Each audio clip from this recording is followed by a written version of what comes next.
Alors, vous avez vu qu'on a utilisé plein d'images JPEG. C'est donc un peu la cata si on veut mettre sur les images des calques de réglage, des filtres de netteté, etc. dans Photoshop. Donc on va voir ici deux choses rapidement, très intéressantes. On va utiliser Photoshop pour transformer en PSD toutes les images d'un dossier avec le processeur d'images de Photoshop. Ensuite, on utilisera InDesign pour remplacer d'un coup toutes les images JPEG par les versions PSD. Donc ça ne va pas demander beaucoup de boulot. Donc vous êtes autorisé à commencer une mise en page avec la version JPEG et remplacer après par la version PSD si vous voulez. Donc on va dans Photoshop.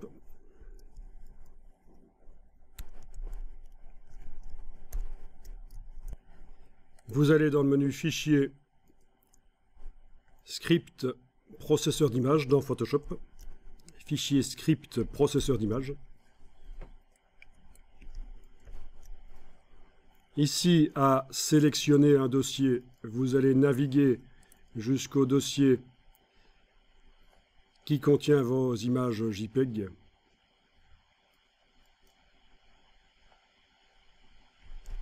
Parfois, c'est bien de les mettre dans un dossier rien qu'à elles aussi.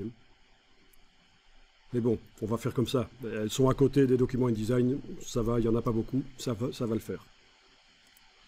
Voilà, donc en cliquant sur sélectionner un dossier, vous avez été indiqué le dossier qui contient vos versions JPEG.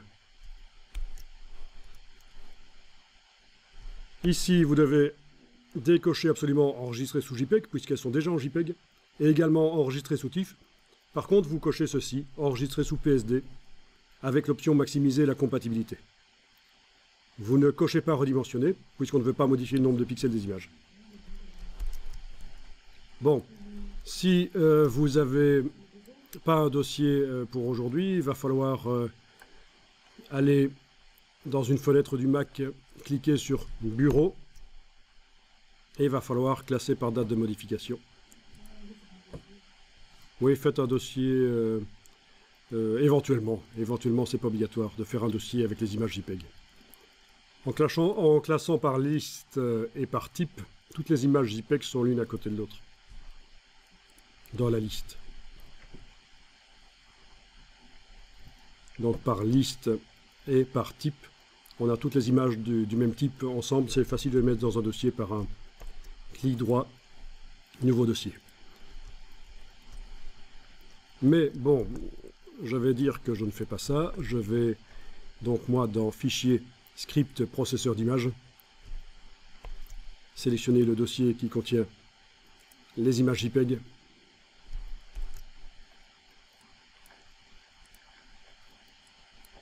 Vous avez donc ici coché uniquement enregistrer sous PSD. Exécuter l'action, ben vous n'avez pas d'action à exécuter, pas de script d'action à exécuter, genre transformer les images en sépia ou appliquer tel ou tel filtre sur elles. Inclure le profil ICC, vous pouvez faire si vous voulez. Et enregistrer au même emplacement, c'est pas mal. Bon ben voilà, je pense que tout est bon. Si vous avez ça comme ça, vous allez pouvoir cliquer sur exécuter. Oui, c'est une sorte de traitement par l'eau, et ça peut être fait par traitement par l'eau aussi. Disons que c'est spécifiquement pour convertir vers un de ces trois formats, ou les trois. Donc je clique sur exécuter, et là les images s'ouvrent une à une, et sont enregistrées en PSD. Ça ferme quand c'est ouvert, quand c'est fait, enfin ça enregistre, je veux dire. Voilà. Donc on pourrait traiter comme ça des centaines d'images, parce qu'il n'y en a jamais qu'une seule qui s'ouvre à la fois, bien sûr.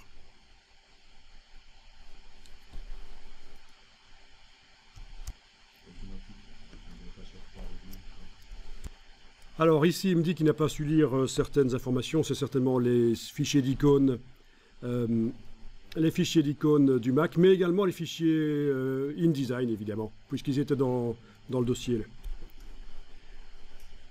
Donc c'est pas grave. C'eût été mieux de mettre toutes les images JPEG dans un dossier, mais vous allez voir que ça marche même si on ne le fait pas. Alors, je vais aller voir dans le disque dur ce qu'il a fait.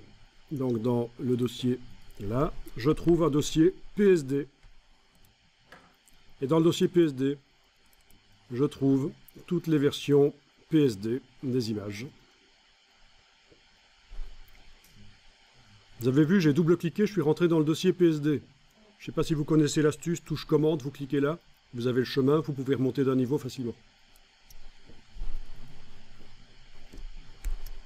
Touche commande et cliquer sur la barre de titre vous permet d'avoir le chemin. C'est bien pratique.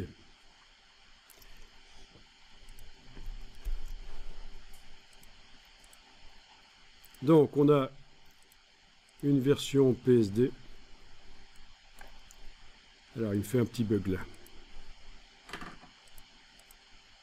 Oui, il me fait quand même un petit bug. Parce que normalement par liste, il doit me mettre le petit triangle pour me permettre d'ouvrir le dossier. Et là, j'en ai pas. Bon, c'est pas grave. Je vais faire autrement. Alors l'idée, c'est que toutes les images ici, vous ne devez absolument pas changer leur nom. Elles doivent garder le même nom que ce qu'elles ont en version JPEG.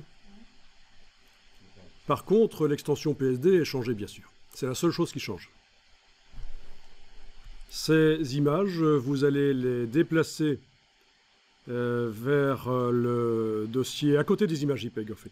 D'une manière ou d'une autre, vous vous arrangez pour les mettre à côté des images JPEG. Elles ne doivent pas rester dans leur dossier PSD.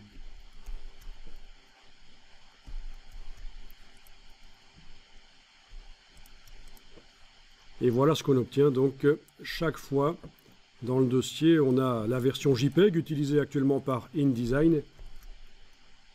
Et on a la version PSD. Je vais classer par nom, ça se voit mieux. Voilà, JPEG, PSD, JPEG, PSD. Chaque fois le même nom, mais une extension différente.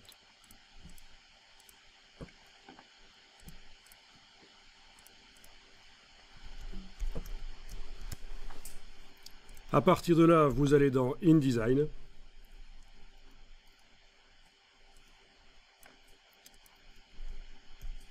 Il y en a une qu'il faut mettre à jour. Voilà. Oui, parce qu'on avait déjà chipoté avec des images PSD, une image PSD.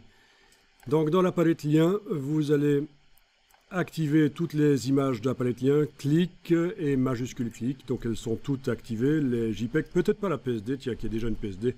Donc je l'exclus de la sélection avec la touche commande en cliquant. En tout cas, là, voilà les JPEG qui sont là sélectionnés. On va demander à InDesign de remplacer par les mêmes images, mais cette fois-ci le format PSD. Vous allez dans le menu de la palette des liens, rééditer l'extension de fichier. Et ici, l'extension qu'on recherche, c'est PSD.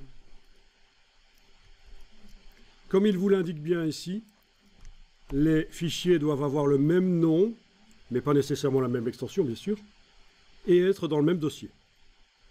Donc c'est ce qu'on a fait. Sinon ça ne marche pas. Vous cliquez sur réédition de lien. Et voilà.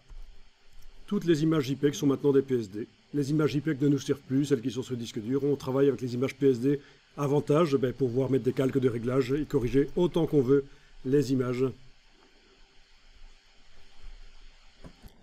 Donc il y en a chez qui ça ne marche pas. Soit vous avez utilisé un navigateur qui était réglé pour que quand on télécharge les images, les extensions ne soient pas inscrites, soit dans les préférences du Finder, ici, Finder préférences, dans les options avancées, vous n'aviez pas ceci qui était coché et ça a eu une influence.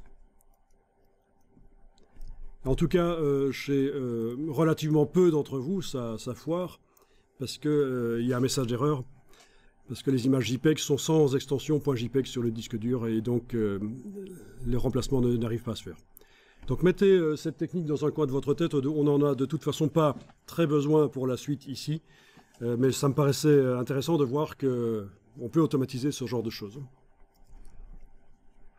Parce que si vous ne connaissez pas le système, vous y êtes parti, si vous avez 40 images, vous êtes parti pour un bon bout de temps, 30 minutes à faire du renommage de fichiers, de la réédition de liens manuels pour chaque fichier.